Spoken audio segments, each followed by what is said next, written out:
Sejarah itu kan seringkali rumit ya. Tapi gimana kalau saya bilang, ada sebuah kemaharajaan super besar yang hilang begitu saja dari ingatan selama hampir 1000 tahun. Nah, inilah misteri Sriwijaya. Kok bisa ya, sebuah kekuatan yang begitu dominan di Asia Tenggara tiba-tiba lenyap dari catatan sejarah, seolah-olah nggak pernah ada. Bayangin deh, lebih dari 400 tahun mereka berkuasa, jadi kekuatan utama, tapi setelah itu, puff, hilang dari sejarah selama hampir 9 abad. Dan keberadaannya itu baru berhasil dirangkai kembali di abad ke-20. Ini semua berkat sejarawan-sejarawan yang super teliti loh. Mereka berhasil mengungkap sebuah bab yang, ya ampun, benar-benar hilang dari sejarah dunia. Oke, jadi apa sih sebenarnya kemaharajaan yang sempat jadi legenda ini? Yuk kita bedah. Nama Sriwijaya sendiri itu keren banget loh artinya. Dari bahasa Melayu kuno dan Sanskerta, artinya itu kemenangan yang gilang gemilang. Wah, pas banget kan buat menggambarkan kekuatan dan pengaruh mereka yang luar biasa. Nah, salah satu yang bikin pusing para sejarawan itu, namanya banyak banget. Di catatan Tiongkok beda, di Arab beda lagi. Jadi susah banget buat mengidentifikasi kalau ini semua tuh merujuk ke satu kerajaan yang sama. Terus, gimana caranya kemaharajaan ini bisa membangun fondasi kekuasaan yang sebesar itu? Mari kita lihat. Sriwijaya ini sering banget disebut sebagai talasokrasi. Apa tuh talasokrasi? Gampangnya, itu adalah kemaharajaan yang kekuatannya dibangun di atas penguasaan lautan. Dulu kita selalu mikir Sriwijaya itu murni penguasa lautan. Tapi yang menarik, penelitian modern mulai ngasih pandangan baru nih. Ada bukti-bukti yang nunjukin kalau mereka itu sebenarnya lebih kayak kekuatan darat, yang pakai angkatan lautnya yang super kuat itu ya buat dukungan logistik. Coba deh lihat lokasinya. Dengan menguasai Selat Malaka dan Sunda, Sriwijaya itu ibaratnya jadi penjaga gerbangnya jalur perdagangan laut paling sibuk dan paling cuan di dunia kuno. Semua harus lewat mereka. Nah, karena jadi penjaga gerbang itu, kekayaan mereka melimpah ruah. Mereka dagang barang-barang mewah kayak kapur barus, cengkih, sampai emas. Saking kayanya, raja-raja mereka itu bisa dibilang setara deh sama raja-raja terkaya di India.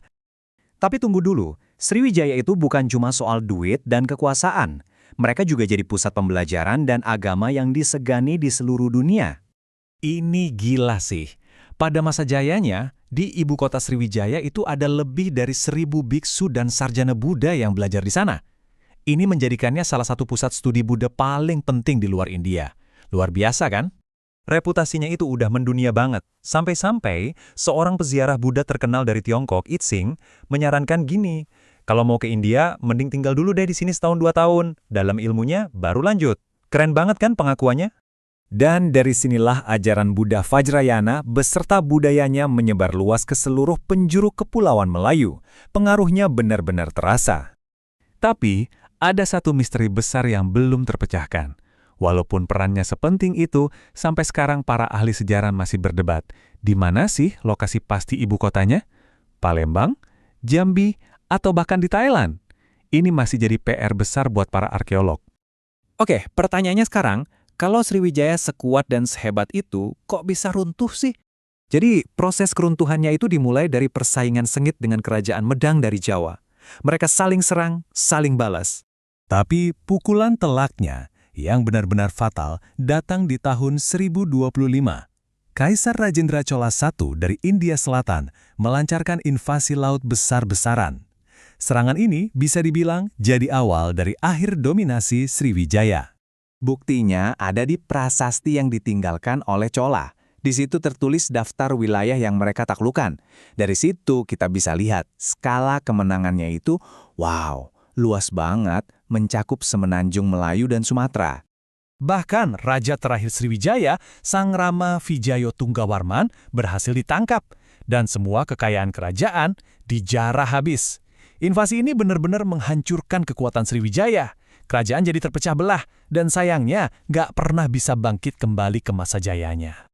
Meskipun kemaharajaannya sendiri sudah nggak ada, warisannya itu masih terasa banget loh di Asia Tenggara, bahkan sampai hari ini. Jadi, warisan terkuat Sriwijaya itu ternyata bukan emas atau kekuasaannya, tapi budayanya. Merekalah yang membantu menyebarkan bahasa Melayu sampai jadi bahasa pergaulan di kawasan ini. Dan memori kejayaan mereka itu sampai sekarang masih jadi inspirasi buat identitas regional dan nasionalisme kita. Keren kan? Kisah Sriwijaya ini jadi pengingat yang kuat banget buat kita kalau sejarah itu penuh dengan dunia yang hilang. Ini bikin kita jadi mikir, kira-kira ada berapa banyak lagi ya kisah-kisah luar biasa yang masih terkubur di luar sana yang lagi nunggu George Codesnya sendiri buat ditemukan.